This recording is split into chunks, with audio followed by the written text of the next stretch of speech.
We are here in St Cuthbert's, Halsall, well, it's the northwest of Liverpool. I'm sat with Susan, who's got a dog collar on, so she must know what's going on here today. So, Susan, how long have you been working at this church? What's your role here? So I'm the rector here at St Cuthbert's in Halsall. I've been here for just over 2 years.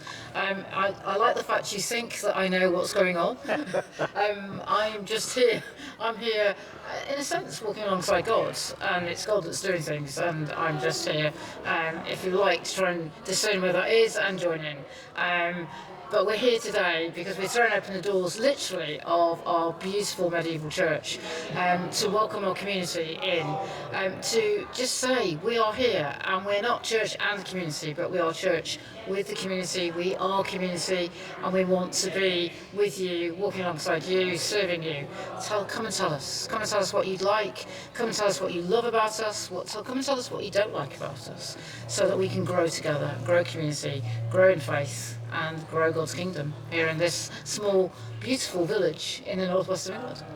Now, for those listening around the world, just explain rector, because I hear rector and I think, well, sort of a vicar but not, otherwise you'd have said vicar. So what does a rector do that's different from a vicar? Absolutely nothing. Oh. It's an ancient title. So in the old days, long before the Reformation and things like that, churches had, you paid for your clergy, and a rector had sufficient income from the glebe-lands and the tithes that were paid from the surrounding farms that they could employ a vicar.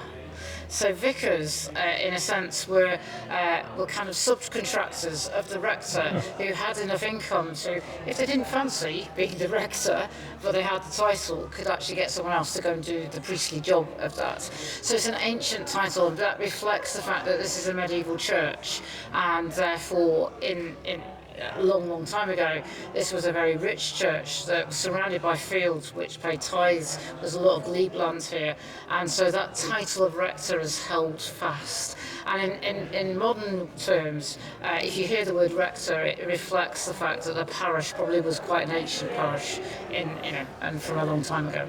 Fine. How old is this? Do you know when this church was founded? So there's been a church on the site since 1190. But the current structure, the current church, was completed in 1470 and has basically remained almost unchanged since 1470. So we still have the original vestry door and an original entrance into the main part of the church as a 1470 door with a 1470 key.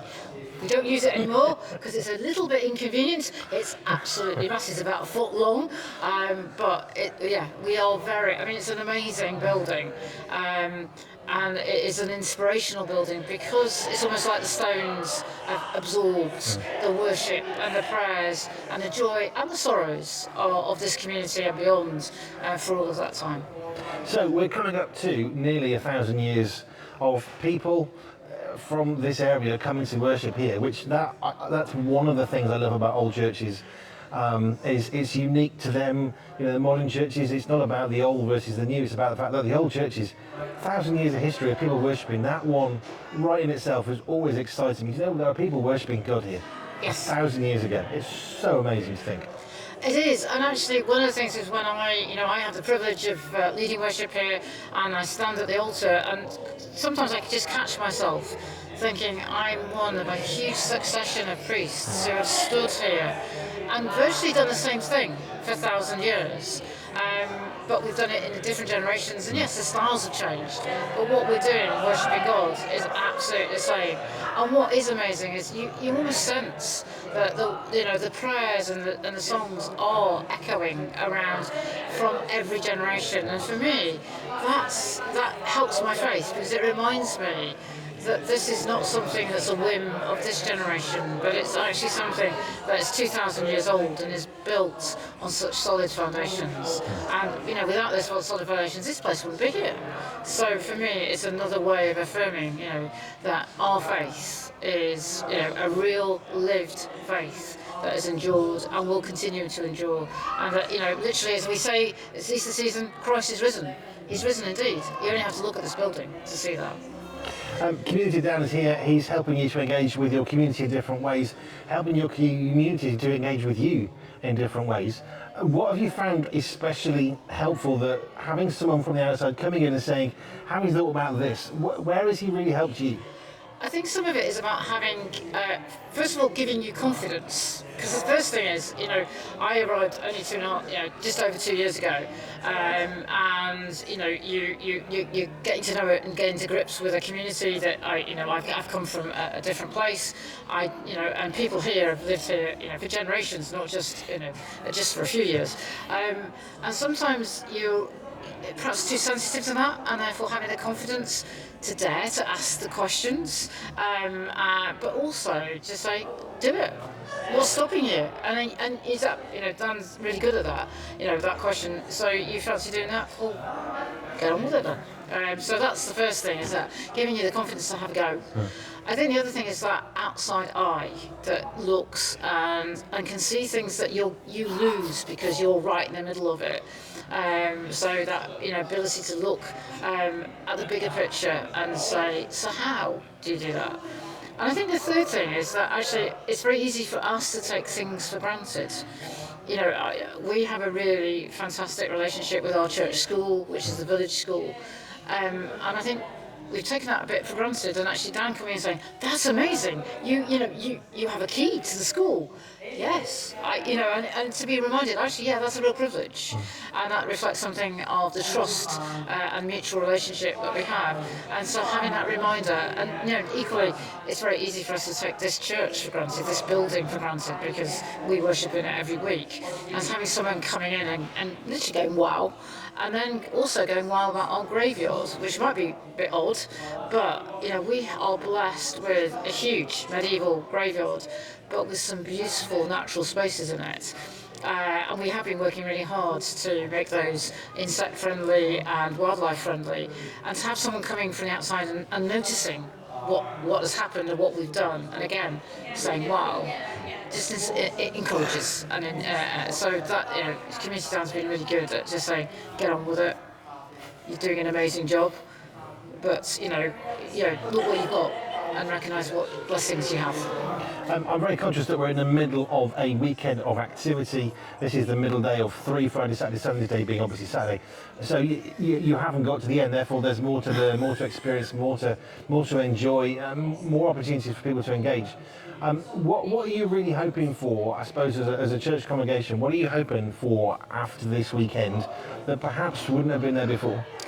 I think the first thing is about reconnecting is probably the wrong word, but I think about a reminder that we are here together as community.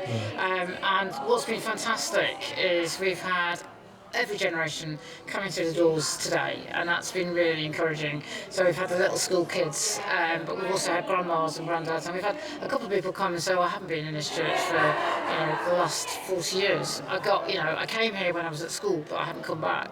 So some of it's about that reconnection or just cementing those connections. I think for me it is also that reminder that it isn't them and us. And one of the hard things about this church, it is beautiful, but it is above the village. It's on a rock.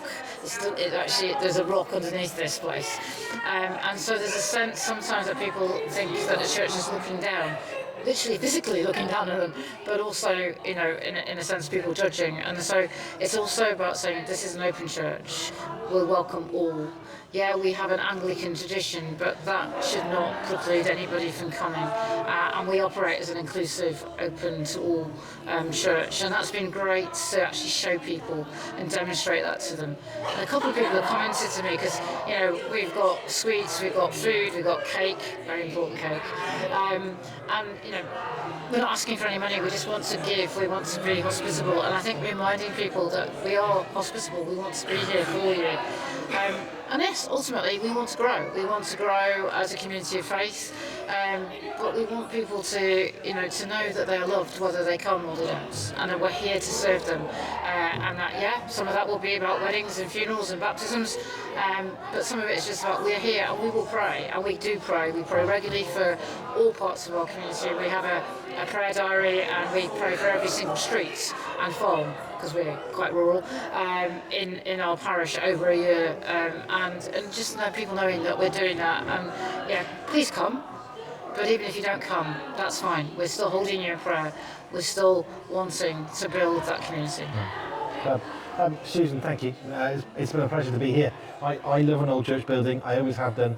It's a place of peace. It's often a place of cool, which is something I was reflecting on with Dan. It's quite hot outside. Yeah. I mean, hot spaces, they're quite expensive to put the heating on, but cool spaces are free to run. You just open the door, you've got really thick old stone.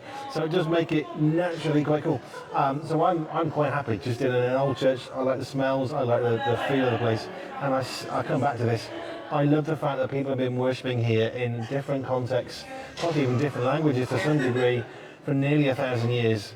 And it is a reminder that God is the same yesterday, today and forever, because that's just this place for 1,000 years, and it is phenomenal. Susan, thank you.